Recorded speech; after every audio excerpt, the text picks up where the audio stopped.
Okay, YouTube, welcome to the Saw Shop. Just got out of work. I wanted to shoot a quick video. There's a lot of horse shit going on, and I just want to give my 2 cents here. You know, some of these people, they're yapping, and they're full of shit.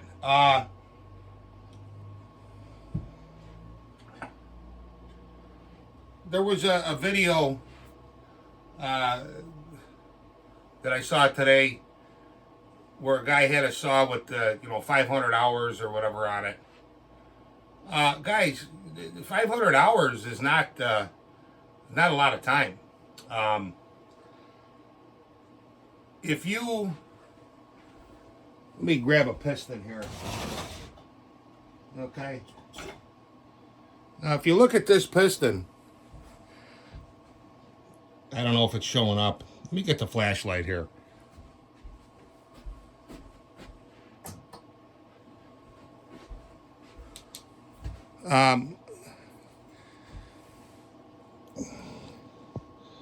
If you look in there, there's no carbon buildup.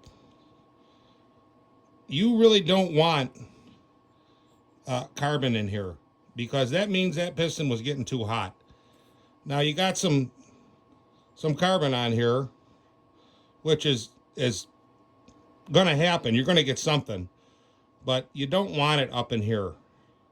Let me try putting the other light on here so maybe you can see a little bit better. You know, you want that clean. Basically, what that means is a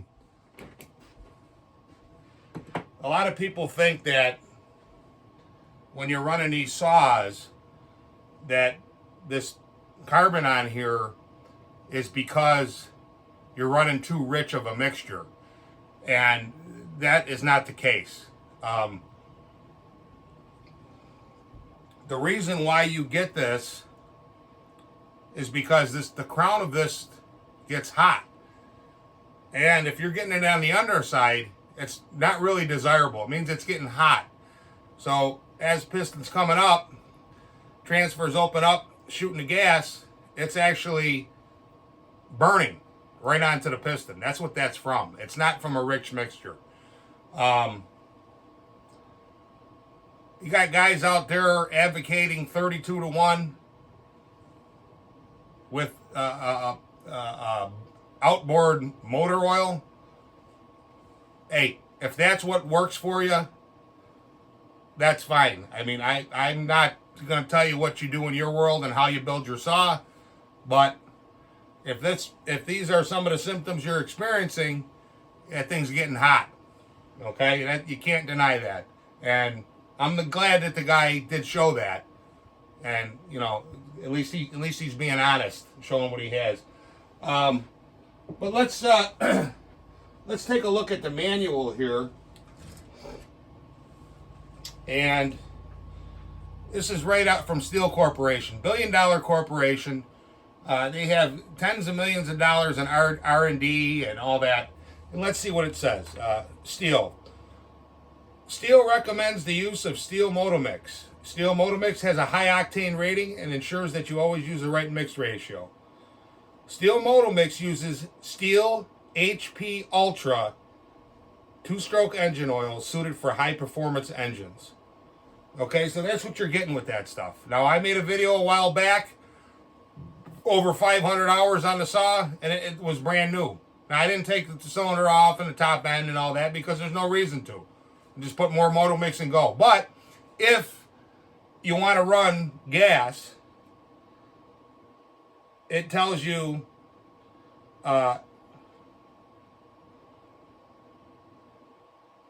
you want to use Steel 50-to-1 or equivalent high quality oils. Now there's some designation, the JASO, which is a Japanese standard. A lot of guys say, wow, you know, Fade, this oil is only rated at JSO FB.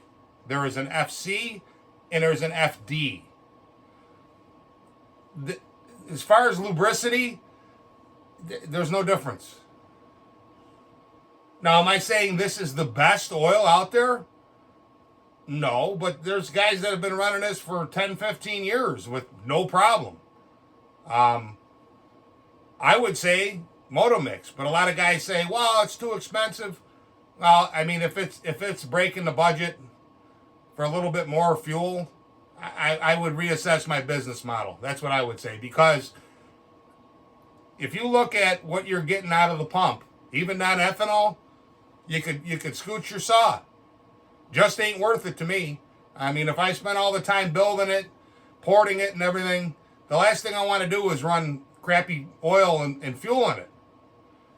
Just my opinion. So that covers your oil and your... Oh, and you have guys on the other side of the pond that actually have to run alkylate. And I know a few of them, all they run is Motomix. They buy it in the 5 or 50 gallon drums.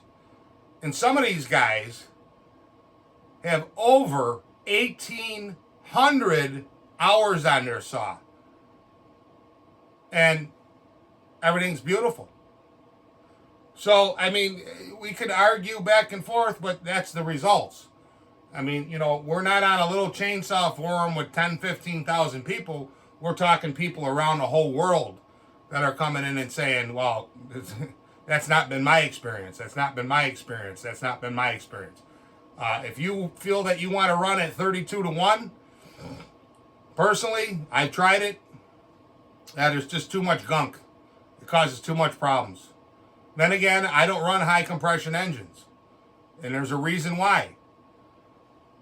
If you're getting 3, 4, 500 hours out of a build, and you got to tear it down, and then for the extra second or two you're getting through the log, and you got to rebuild it, as opposed to 1,800 hours. I mean, that's a lot of cutting. 1,800 hours.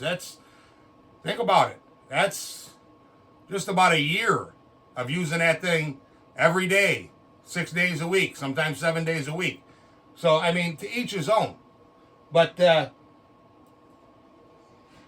other thing I want to talk about, now this is for a 461, or excuse me, 462.